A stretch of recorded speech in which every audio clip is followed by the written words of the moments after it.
Hey, we are live. Welcome to PeakFlow Power number 23, where we answer all your questions about dropshipping, but not just dropshipping, in business, entrepreneurship, life, dating, any advice you would like from from us. Hold on. I'm sorry, Trevor. I'm sorry. Where did we get dating from? We're dating coaches now, bro. Like that would just No, slip no, through that's why I put it last. Okay, we put high ticket dropshipping first because that's what what we're specialized in. But we throw in a little something. Why you laughing?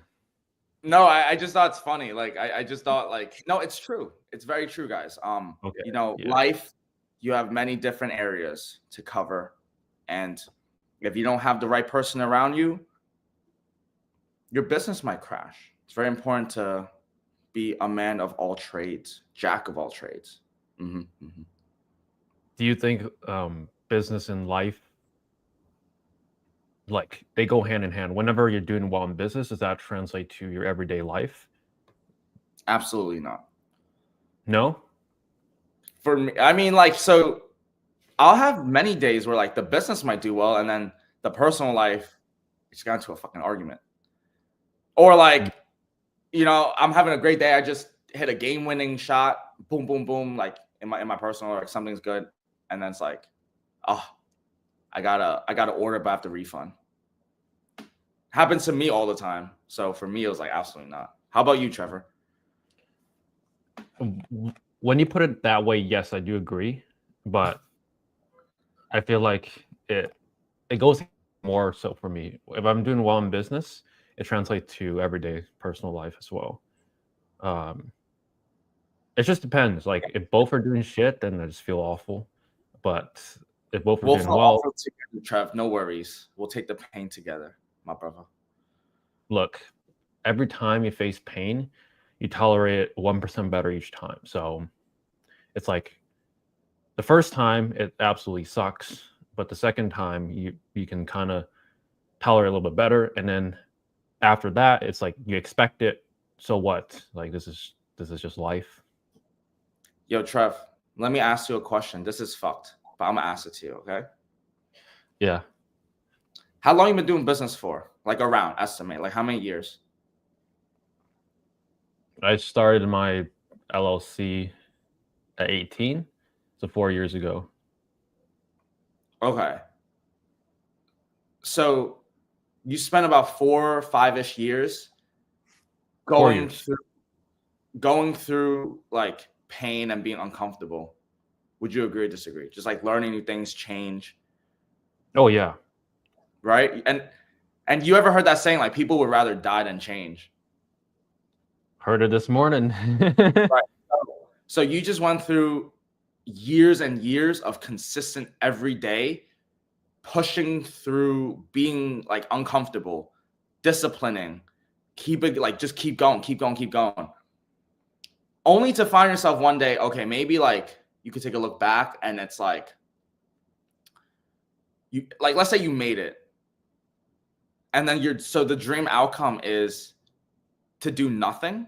Though, like, think about it, like we work so hard, or like, let's just talk about in general, we like work so hard for the vacation and everything, and then you work so hard, you programmed yourself for years to just be uncomfortable, to finally be comfortable, and then by the time you're actually comfortable, you're uncomfortable because you're comfortable, because you want to keep on. Yeah.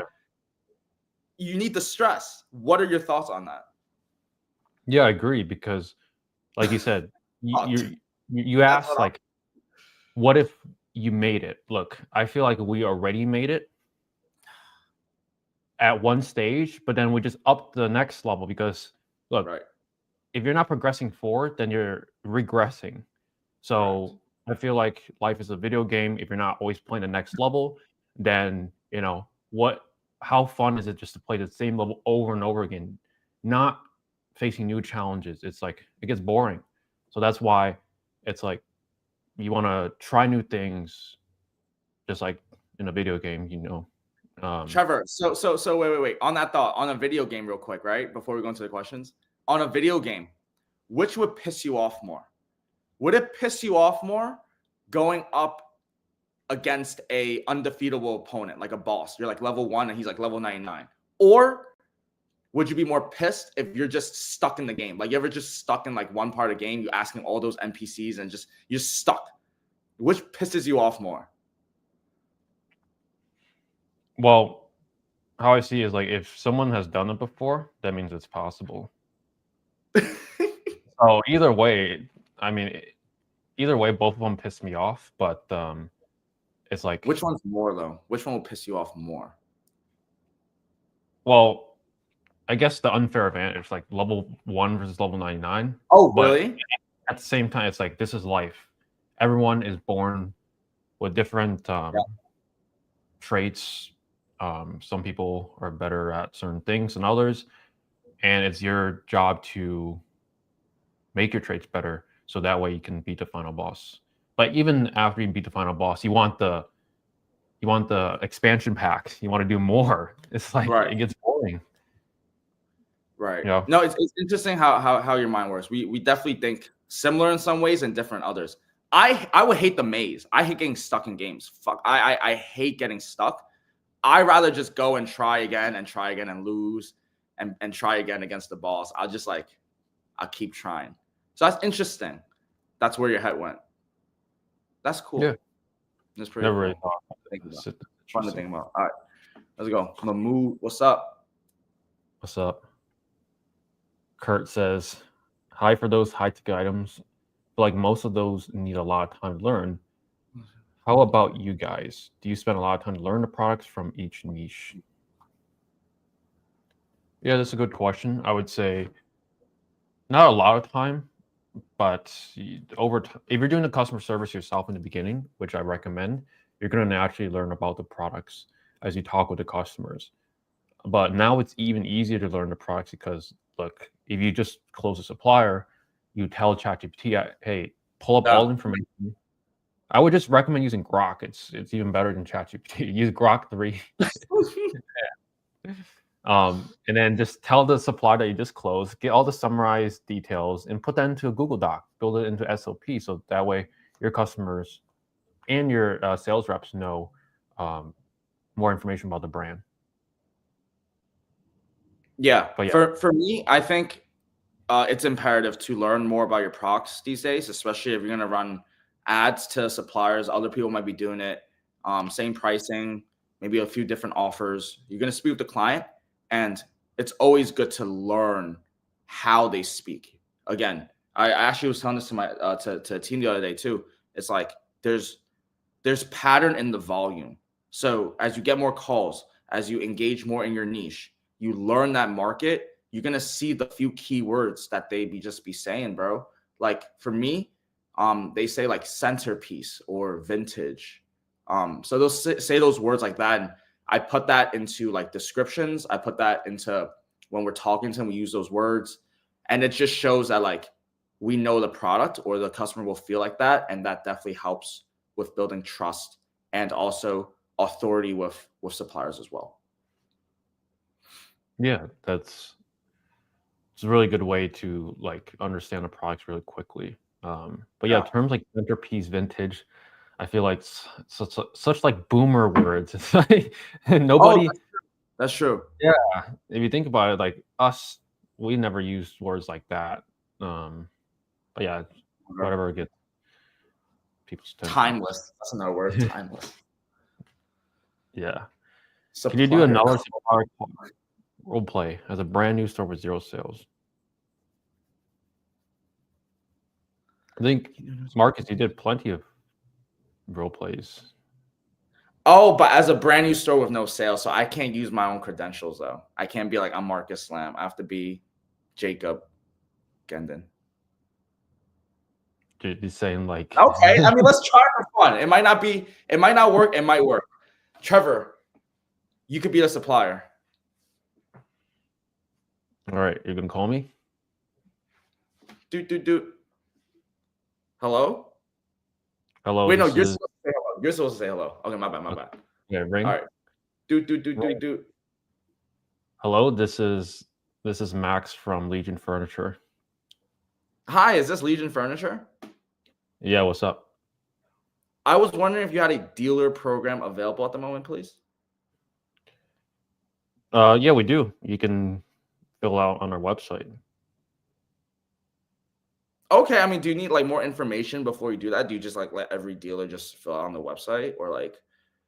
Yeah, I mean, generally we look at the dealer in terms of like how new they are, like what their niche is, general things like that. But we're not too picky as long as you have what we're looking for, which is a store in the bathroom vanity niche, and you're not just selling everything. Then we accept most e-commerce dealers. Legion Furniture sucks dick. No, I'm playing. Don't say that. Don't say that. Don't say that. Okay, that was really good. Yeah. Yeah. So I was in the market for the vanity niche as well. We were doing a lot of industry research. Saw that you guys would be a great fit for our product catalog. Want to see if there's potential to work together. Something like that. It's like I was doing research and I saw it'd be a great fit. And then also one thing to keep in mind when I first called Trev, he said it was Max from Legion Furniture, but I asked if this was Legion Furniture again. Reason why is I always like to go in and ask. I like to say like a yes question. Like ask something that like I'm just gonna get the first yes already. Like in the first 2 seconds, I already got a yes. So their brain is already just like you just brought them into a yes mode, if that makes sense. That's a little like Look, if they said I yes do. before, yeah, I think the psychology is if they said yes once, it's easier for them to say yes again. Just like a buyer, like if they already bought something from you, they're more likely to buy something from you again. Yeah, these little things help, bro. Like trust. So yeah, that's what I do. But yeah, I mean, you could throw in even if you have zero sales experience. It's we've seen people close suppliers just fine. I would say credentials definitely help. There's no way, no sugarcoating it. Like if you have a store doing millions of sales versus a brand new store, yeah, of course the brand new store is gonna have a harder time closing the supplier. You gotta have to work your way up. That was, I mean, I can relate because like when I started in the furniture niche, there's so many suppliers and a lot of them declined me until I had sales to back it up. Yeah. A lot of my suppliers it took quite some time to close, and that's actually good because all the people coming in can't close the same suppliers and just compete with me overnight. And what's interesting?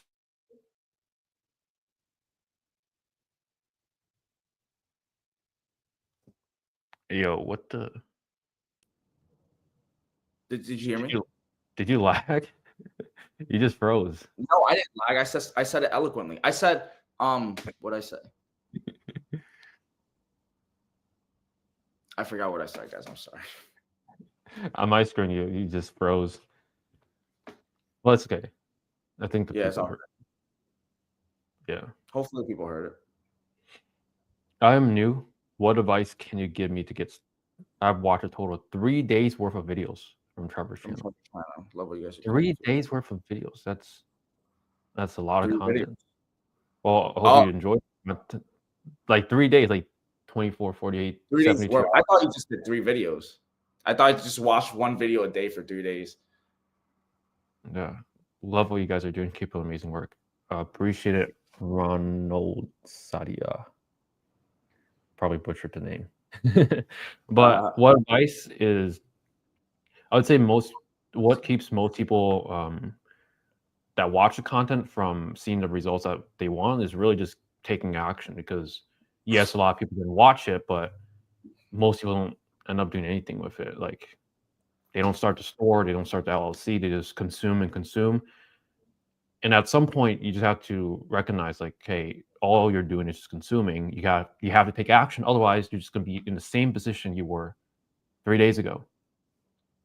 Mm-hmm. Just anything to add? I have one advice too. This is gonna sound weird, and it only works. It works for me. It works for Trevor a little bit. I want to start off with like the brain, the left and the right brain. I think the left brain's for creativity, the right brain's for logic or something.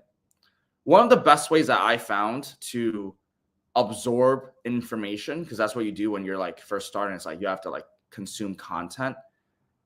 It sounds crazy, bro. I have 2 screens. I have like one screen for education that's like informational, and I'll watch it for as long as I can, focus, that I could like remember what he said, like almost like remember it on 1.25x. So I'll watch it focus for like 5 minutes. That's when my brain starts TikToking. Like, I need some dopamine. And then on the other side, I'll watch maybe like some basketball highlights, or I'll put on like my favorite music, or maybe like a little movie scene. And I'll watch that for about like a minute, clear up, back at it. And that's how I've been able to, because I watch, like when I watch something, I don't like, because I know some people try to go and just watch a little bit. I go from start to finish. If I don't understand any part, I go back 15 seconds. If I don't understand a word, I define it. But that's how I'm like, if I get bored, I just watch like a fucking vid real quick. Yeah, that's advice I think might help. Hopefully. Yeah, I mean, look, I talk trash about TikTok brains, but at the same time, I feel like everyone has low attention span, because I really can't sit still and just watch an 8-minute or even just It's a tough. 10-minute video. It's tough. You're not gonna see everything. I'm watching 2x speed. Like I don't have the patience. Yeah. Yeah, I mean, look, that's just a reality. I feel like everyone, if you're making videos, if you don't hook someone in within the first minute, that's why Mr. Beast production is like, this is the new level of video.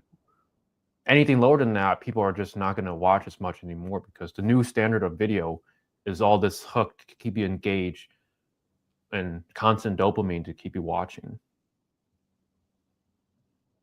Pretty interesting. Hello, friends. Hello. Hi. Alex says, this is my favorite part of the week with the PeakFlow boys with a Z. Was that Alex? Yeah. This is also my favorite day of the week, because I get to hang out with you guys. I love Friday. It's not Z, it's Z. You gotta say it in the UK slang. Zed. Is the app Simprosis Google Shopping feed very necessary / important? Thanks. You cannot use it. You have to use a Google channel app in the Shopify store, but Simprosis makes things so much easier. It's like doing the price feeds. You can technically do it manually, but I've always used Simprosis since the start. It's not that expensive. It's very much so worth it. Love it. I thought about getting adjustable desks as my first product. There isn't many desks added to my store over time. 3 to 5 desks. It is smart to open a store with just 3 to 5 desks. Thanks. 3 to 5 products, like 3 to 5 different desks. No, that's not very hard to do. 3 to 5 different types of products related desks. That's a bit better. For example, stand-up desks might be related to office furniture. So maybe stand-up desks, office chairs, office booths, something like that. Whiteboards. I'm just picturing like what's in those corporate offices, what products you can find. But yeah, products like that, I would theme around like office angle instead of just selling 3 to 5 different types of desks. If a supplier website doesn't have a phone number, do you even bother? Yes, you should, because either they have an email publicly, you can email them, or you can find it on LinkedIn. You can go through Apollo and see if they have a phone number that way. But yeah, look, if you think about it this way, if everyone has the same thought process, like this supplier doesn't have a phone number, let me just not call him or call them, then everyone's going to do that, and the supplier is going to be kind of untapped, quote unquote. So if you put in extra effort, then you're going to be able to stand out in the marketplace. So find their phone number in another way that's just not right on their website. Ecom Sci, high ticket. Ecom Sci. Oh, Ecom Sci.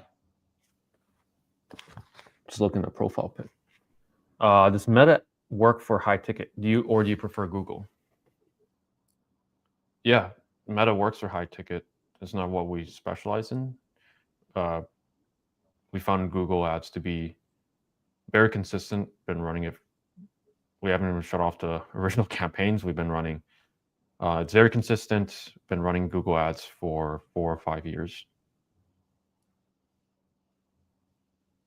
Yeah, Meta is very tricky because the reason why I started Google Ads in the first place was because I couldn't make viral videos. To be completely honest, like so, never even I thought about it, but it's like we have more than enough searches every single month on Google already. Do we need to like try to go viral again? You know what I mean? Like just stick with what's working. Sometimes you don't fix what's not broken. You know what I mean? So that's my It's very thoughts on it. important because a lot of times you want to introduce new ideas, and what happens is you end up breaking the things that was already Right. working. Exactly. What helps you enter PeakFlow work mode and concentrate on the work task for hours on end? That's a good question. Want to go first, or you want me to go first? I'll go first. People say that I have good focus. I don't know if I do. I feel like I'm very sidetracked. But for me, again, what helps in terms of like long-term duration for concentration, is what I told you. Like I'll work 90% of like brain like doing stuff I don't want to do, and I give myself like a 10 minute, like every like hour or like hour and a half, like bro, take a 5 minute, like breathe, like take a look at the window. Like, look at the kids there. They're singing like the nice young melody I used to listen to. You know, like quick 5 minutes. Go. Sometimes I even just scroll. Like I hate to say it, like, I just go. But the thing is, my feed is all shit that I like, which is obviously like the bad thing. It's all basketball highlights and like hip hop. So like I love it. I can't help it. So that's what I'm saying. It's pacing. It's pacing. Not sprinting it. And and one more thing is also I can't focus if I'm on a full stomach. I just can't. If I eat too much, I can't. I need as little in my tummy, maybe just a little like eggs and some crackers, banana, and then my my tea, and I feel so focused. I'm like so focused. Yeah, that's it. Nice. How about you, Trevor? For me to enter PeakFlow, I like that word. It really just comes down to if I don't have any distractions, because I feel like if I have to constantly respond to messages, like text message, Slack messages, Discord messages, then it always still like takes you out of your deep work stage. So I feel like if you can just honestly, just do not disturb turned on during the times that you are working. But at the same time, like I can't always keep it turned on because I have important notifications to attend to. So it's like it's kind of annoying. But what works for me is sometimes music, but the music has to be no lyrics. And then you like those lo-fi? I don't like it. It's just I can't concentrate when they're just singing, you know, random things. We're trying to think of something else. That's cool. Yeah, and then just rain music. Honestly, just look up lo-fi rain music. It's low key. It's interesting. Rain plus thunder music. Just put on your headphones. Get some deep work. Wow. But honestly, everybody's a little bit different. So what works for us might not work for you. But just test it. I think it's very important to take breaks, though. You can't just go 3 hours. Like you just lose concentration. Maybe go out for a run or a walk. Doesn't really matter. And the hard part is like, if you force it, it fucks up the quality of the output a little bit. If you like force it. Yeah. Yeah. It might work to get distracted easily. I like binaural beats too. It might be ADHD, bro. I wouldn't be loving that. It takes a little ADHD. Pierre says, my high ticket shop is going very well, and I'm running only shopping ads with maximized clicks and brand campaign. What should I do next besides scaling budget? Look, we don't recommend maximized clicks, but if it's working for you, keyword working for you right now, then don't touch it. Like, don't change anything drastically with the shopping ads, because if it's working, you don't want to screw it up. So increase your budgets by 15 to 25% every 7 days, 4 to 7 days on average. I wouldn't do anything faster than that. And as long as it's still performing well while you are increasing the budget, then keep doing so. And I would introduce search text campaigns targeting the keywords or brands that are converting for you. That's going to be another good way to scale.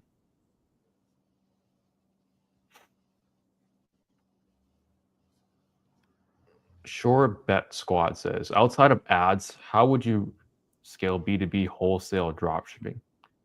I work in an industry where ads are restricted.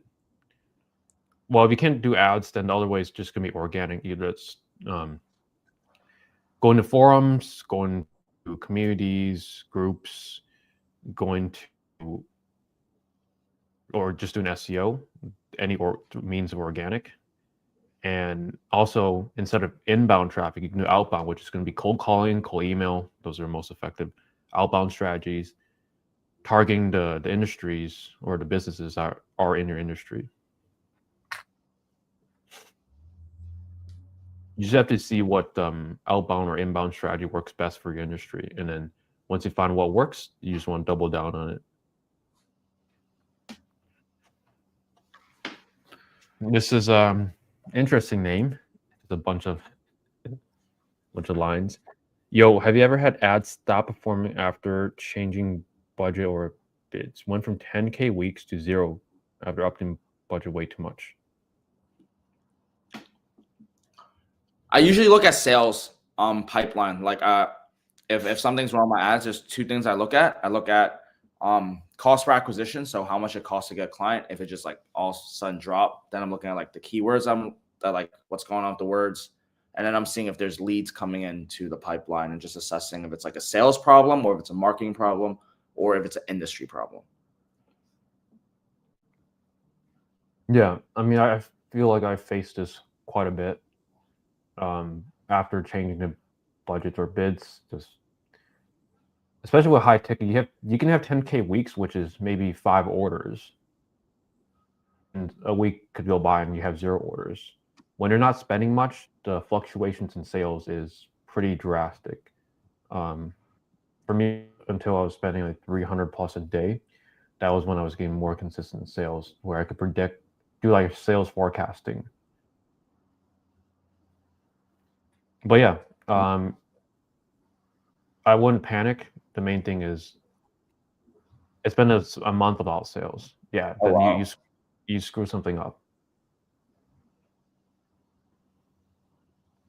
You always do manual bids, and what do you aim for top ABS? Well, we do manual bids, yes, but we don't aim for any top search ABS unless we know it sells. So if your search absolute top IS is under 10%, that means you have more room to go, and you should increase your bids to reflect that. But if it's not performing well for you, don't aim for anything higher, because all you're going to do is just burn more money.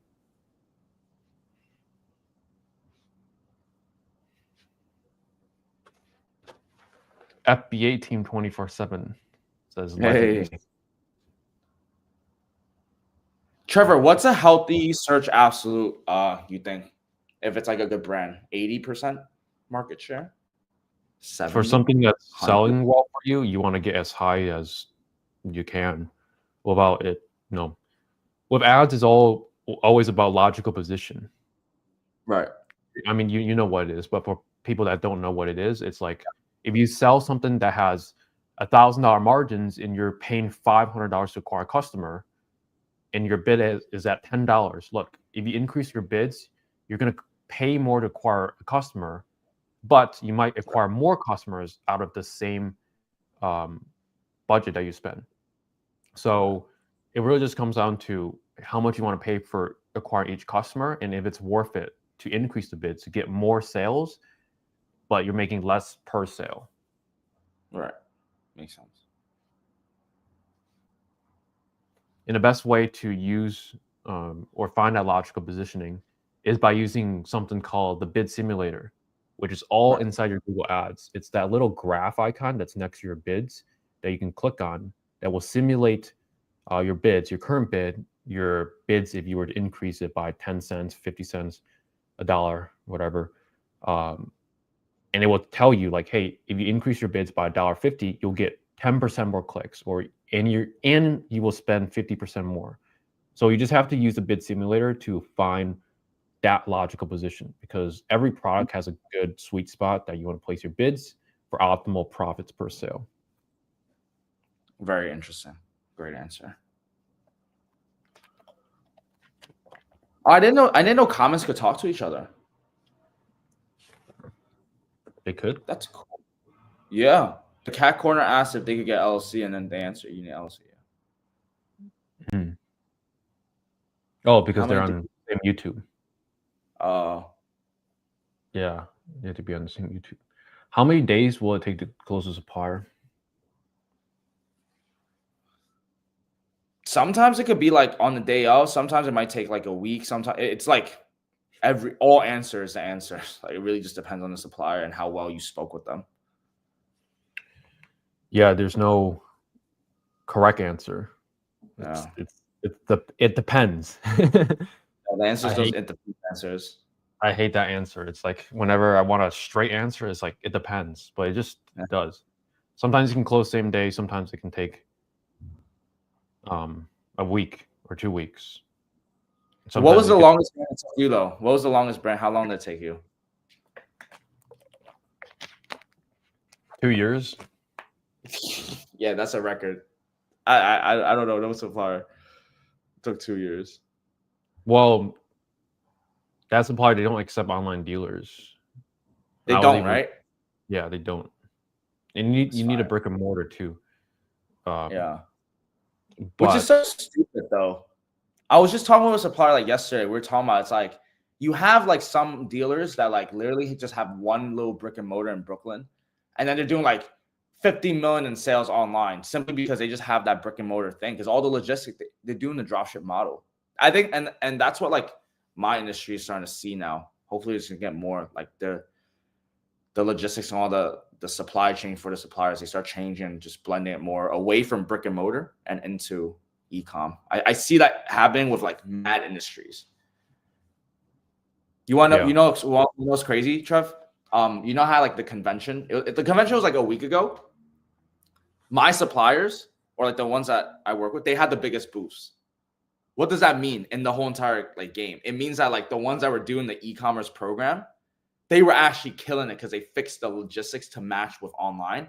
And so the industry is starting to finally bend in our favor as we continue calling suppliers and getting this business model more known out. It's really very interesting.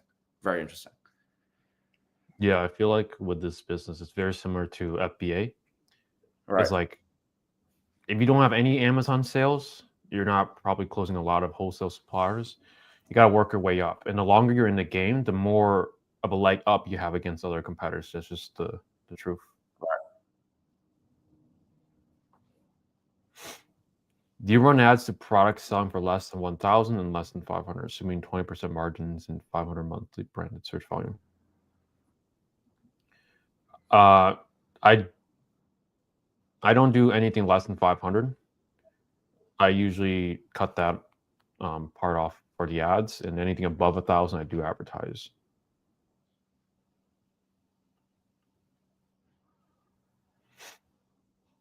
Do I start? Should I get an LLC? Yes, you should. Oh, the answer. That's all I was saying. That's all I was saying. It's the Cat Corner. Best LTL and white gloves companies. Any suggestions? I use a brokerage called Unishippers. They give you rates from every single company.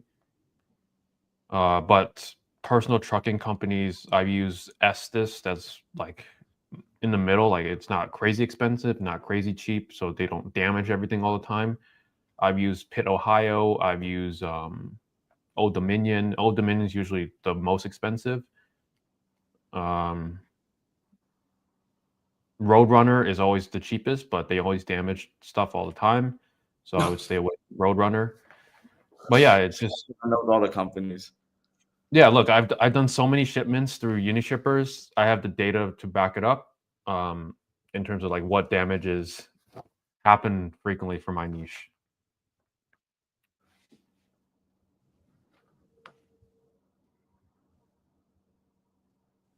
What are the most effective strategies to use to find and secure high-tech suppliers who offer exclusive partnerships, and how do you differentiate your store to convince them to work with you?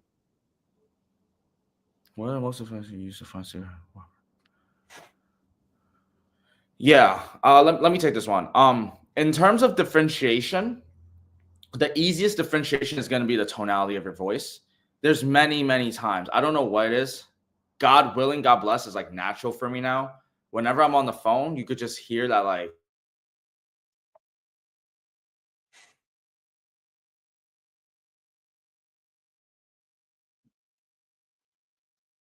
fuck this can Is it when I talk, I don't know. I saw myself laugh. They Oh, call no. me. They call me in real time, Marcus, like just cussing. But when I talk with them, you have to be very intentional with your tone of voice. The way you're going to differentiate yourself is you sound like you know what the fuck you're doing. All right. Without the cursing. But you see how like I kind of switched my tone. It's just more like, yo, I know what I'm doing. All right. And how am I going to sell your products? Leave that to me. I'll do the marketing. All I need from you ideally would be product catalog, good pricing, and let me do what I do best, which is, marketing and, appearing on Google, appearing on Pinterest, all the social, like I got it, sir. All right. Don't worry. Like, I like that kind of like automatically is different. Dude, I had a supply call yesterday. I came in with cold feet because they were saying how like my store had bad reviews.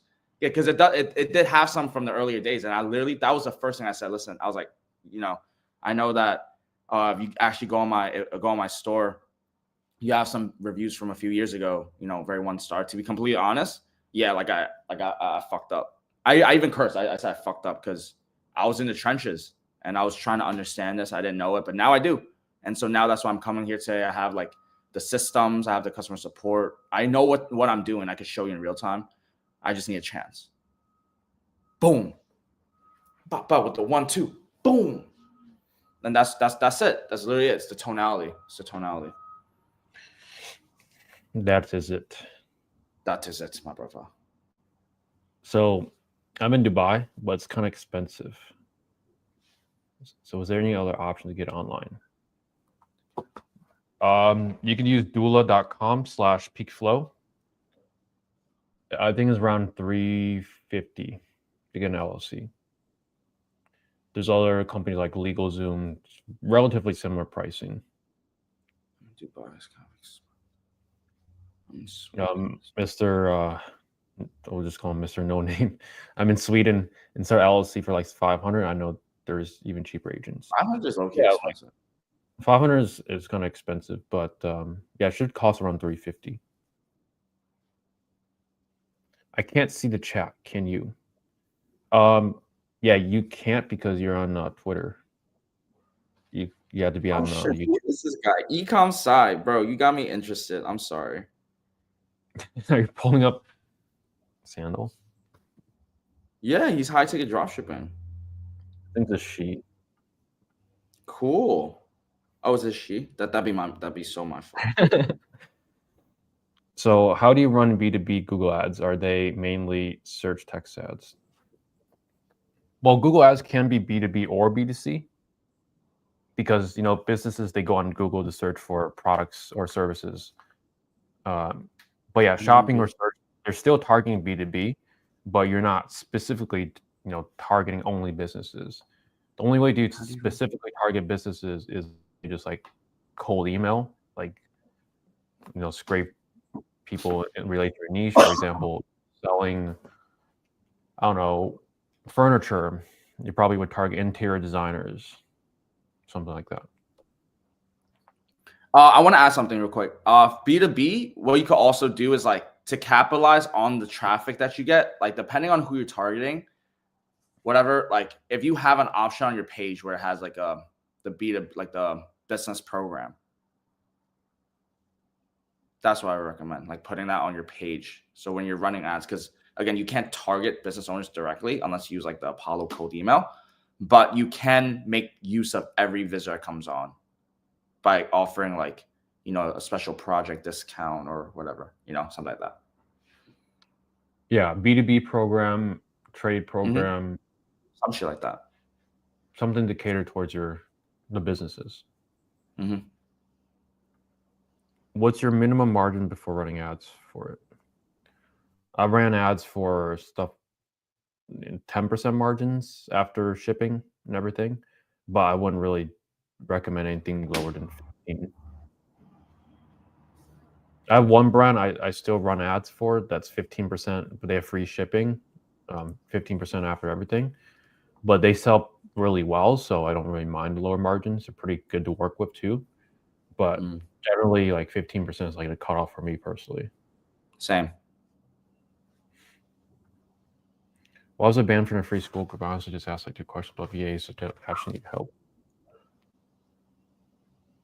I don't know. It might have been me. I usually be banning people in the morning.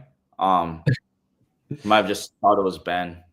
We could like go back and just double check. If you could just put like your handle or something on the school, could just like unban you. You probably just came off last ban. We went like on a banning spree, just banning all the bots, and also school. They do automatic bans too. They do automatic bans. Well. Yeah, I seen they do like they ban people automatically. Jeff said, "Please let me back, dude. I'm trying to find you. Let me see what's up."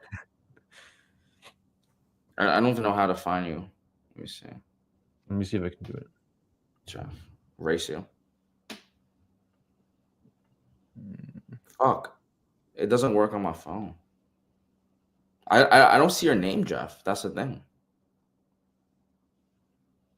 Yeah, I don't see Jeff. Yeah, I don't see Jeff. Yeah, we'll come back to it. Yeah, we'll come back to it, bro. No worries. Just give me a DM. Do you use white glove on all orders, friends, or do you stick with suppliers, curbside delivery? Depending on your niche, for example, massage chairs, they usually have a lot of white glove delivery.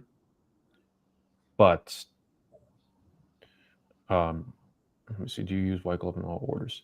I don't use that on all orders, but I offer it for the customer. So I use companies like Dickerson Transportation Services. They have pretty good rates. Honestly, like only a couple $100 more than the normal rate. And then you could charge like $300-400 for white glove. So you could profit extra 100-150 by offering white glove. It's crazy how you remember that. And the game. Like the name. In the game. We're in the game dropshipping every day. Yeah. FBA team says 20. Thank you. You're welcome. I'm looking for Jeff right now. Still.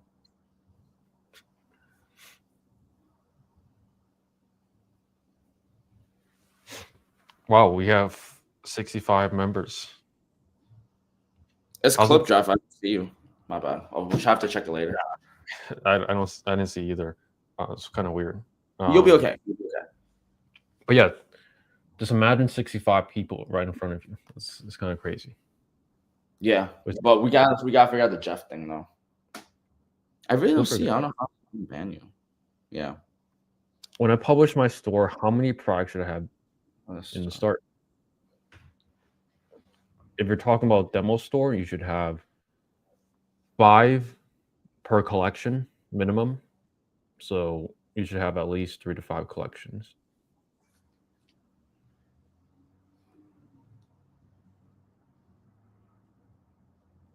Oh, I got you. I feel like Jeff's been around for a while. Like he's been in the. I feel like I recognize his name. He's been dropshipping for like 2 years. I don't know. Shows that you're in. Are you not in the group? See if I can add him in. What's your email, Jeff? Everyone's just gonna spam him emails. Don't spam Jeff. Spam Jeffrey.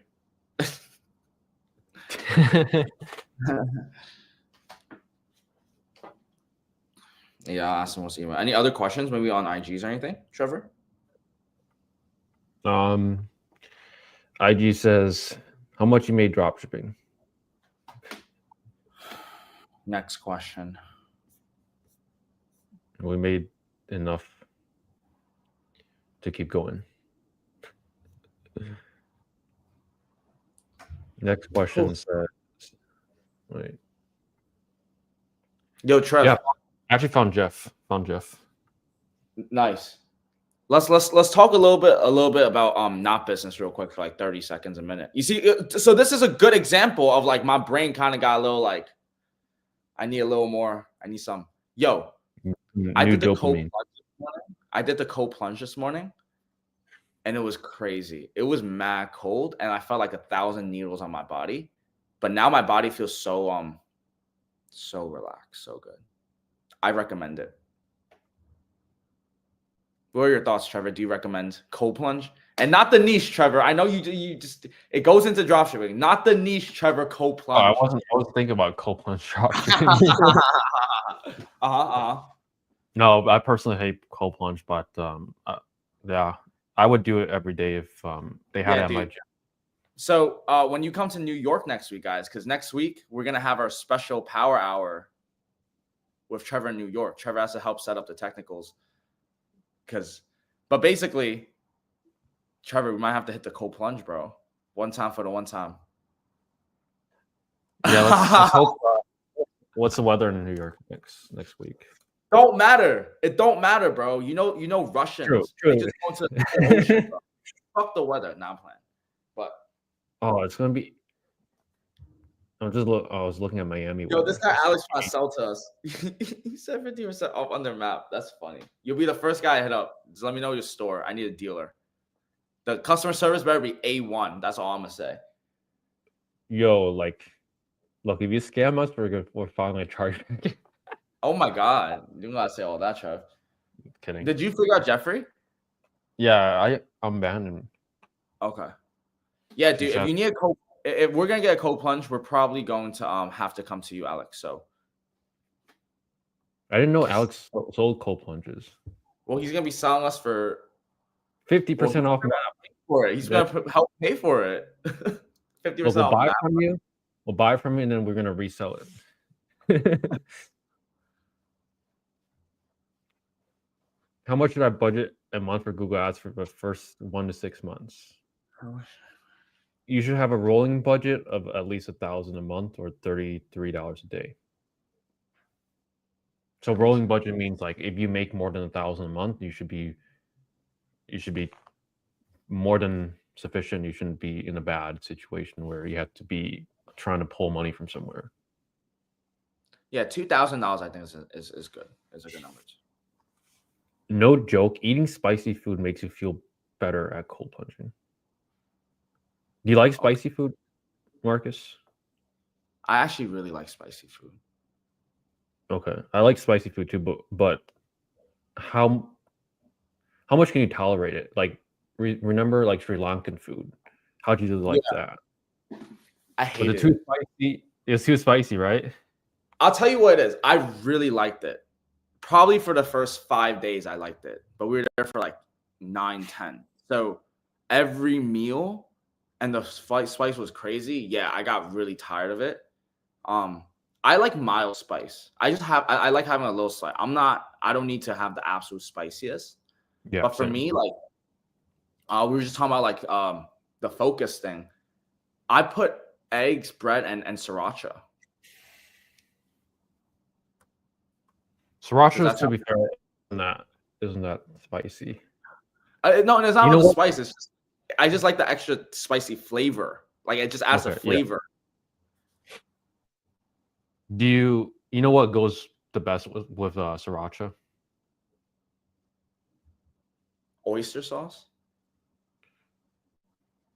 No, I was gonna say Oh. dumplings. Dumplings go Oh well. yeah, dude. I love dumplings. I love dumplings. So let me ask Yeah, this. You eat dumplings? You ever eat dumplings with vinegar? I can't say I've tried that. Wow. I've always done sriracha or hot sauce or soy Yo, we sauce or could go. I know where we could go as one of our meals. We're gonna go Shanghai dumplings. Like eat Shanghai dumplings. Mad good. Mad good. yeah, let's do it. Oh yeah. All right. All right. Back, now you see now we could fully back into this again. Hopefully this is how that as is. All right. Yes, Yeah. goizas. Yeah, some people call it goizas too. Yeah, with vinegar and soy sauce. Gyoza. Goiza, gyoza. Gyoza. That's a new way to say it. Fuck. Yeah. What do you think I did wrong? So I won't do. I'm not sure. Just don't sound like a bot, please. That's just what it is. Probably why. Yeah. I'm back. No problem. Welcome and you back. probably won't be banned again because now like we like know your name and face, so you good. It was the AI. agent. Well, Alex got humor, huh? You should be in a comedy show, Alex Guzman, Mr. Alex. I think it's Guzman. The AI agent is doing splendid. Oh, in Netherlands you call it goiza. Have you been? How do you know she's pronouncing it Goiza? Like, how do you know she's pronouncing it Goiza? I don't know. I just heard someone pronounce it before. Really? Yeah. Tomato, dude. Tomato, same thing.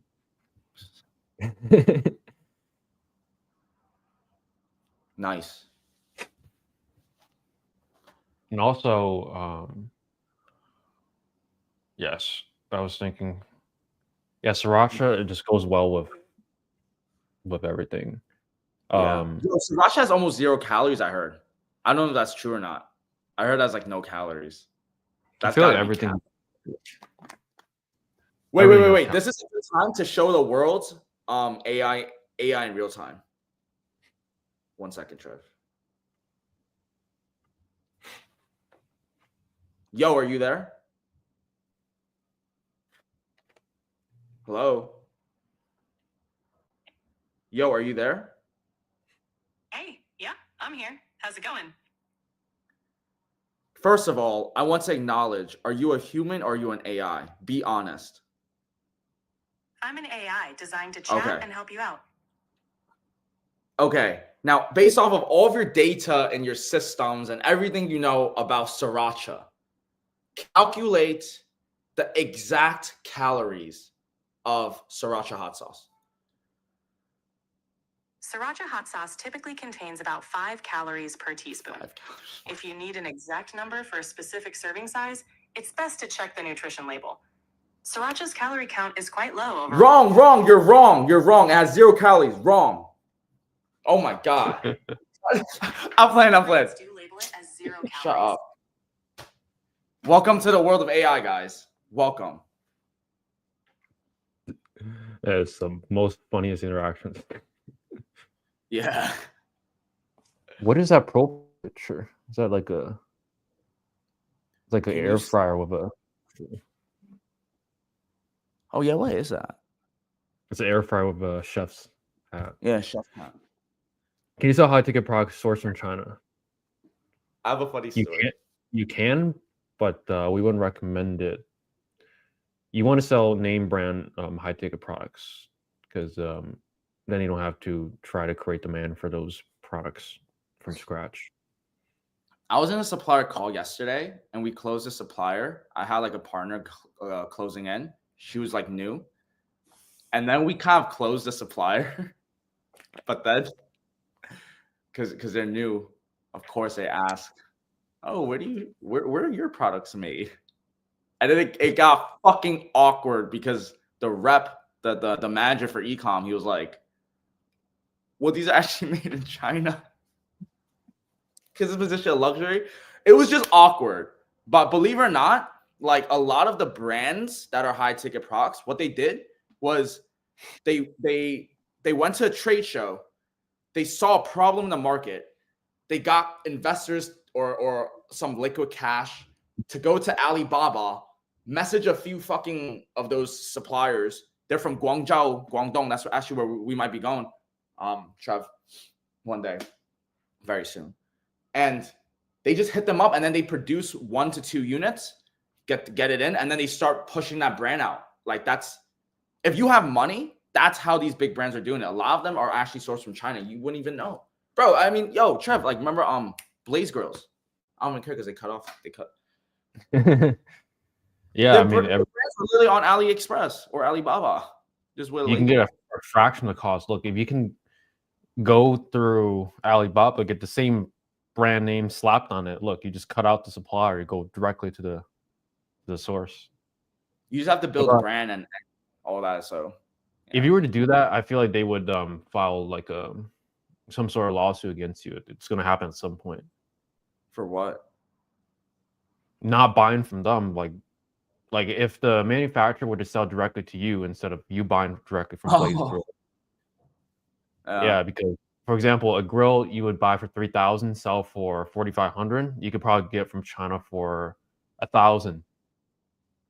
Without the packaging, though. That's the only thing. Slap the logo on it. You're making 3,500 instead of 1,000. On a fake Blaze, though, that's leading to a lawsuit. It's not fake Blaze. It's just you getting it directly from the manufacturer. Yeah. Is it crazy? The manufacturer has a manufacturer. That's funny. They're all made in China. Look, they're all rarely anything is made in the US. Everything is outsourced. We're an outsourced economy. We're trying to bring some jobs back in here, though. By having tariffs, right? Yeah, it's not getting into politics for now. Be honest, has the AI agent has been talking to me, or has it been you guys? I feel used. We have no it's a human, guys. The AI agents, I don't think can talk like a human yet. AI agents could just handle like basic like front desk, like taking inquiries, but like can't really hold conversation like that. You're gonna know it's AI. Your coaching is not working. Yeah, just book a call. PeakFlowAcademy.com/call. PeakFlowAcademy.com/call. Or just go to the link that Trevor just put.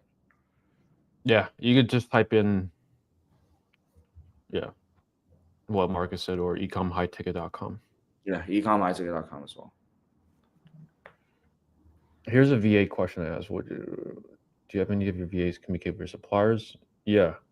Our VAs connect or communicate with the suppliers directly. They check stock before setting in POs. I allow, yes. I also source from Alibaba, but I pay more for good quality. Where do you find your high ticket suppliers? We find them directly on Google. So if you type in like buy barbecue grill on Google, you can see the manufacturers because the title says Blaze barbecue grill or Fire Magic barbecue grill. So you would search up Blaze grills, go to the manufacturer's website, contact them, and that's your supplier.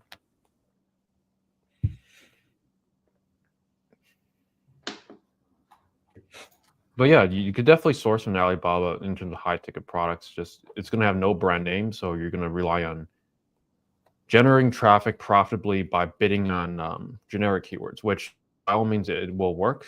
It's just not the strategy we necessarily recommend for a beginner, because you definitely need bigger budgets when spending ads on generic traffic. I'm sorry, I don't understand. Ecom side. This is just me asking. It says high ticket dropshipping, but you're sourcing from China. So you're not a high ticket. I don't. Maybe she's just getting into high ticket dropshipping. That's probably why. Jeff asked, do we allow them to send the POs? Yes, I do. I just double check it. I just check the payment links and then I just pay it. I just double check it, but I let them do it. That is it, guys. That was a quick 1 hour. Like That was fast. Yeah, it's just us yapping. The PeakFlow boys just yapping, you know. Hope you guys enjoyed another Friday. It was a lovely time to spend it with you guys, just chatting about stuff, just doing business, entrepreneurship, all that jazz.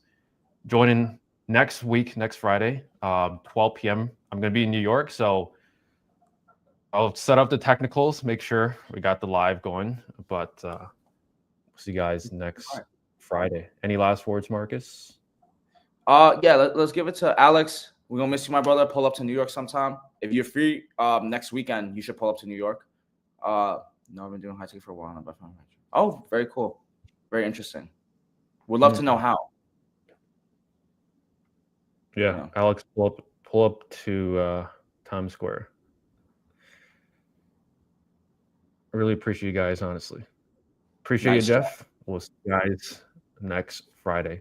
Adios. Peace.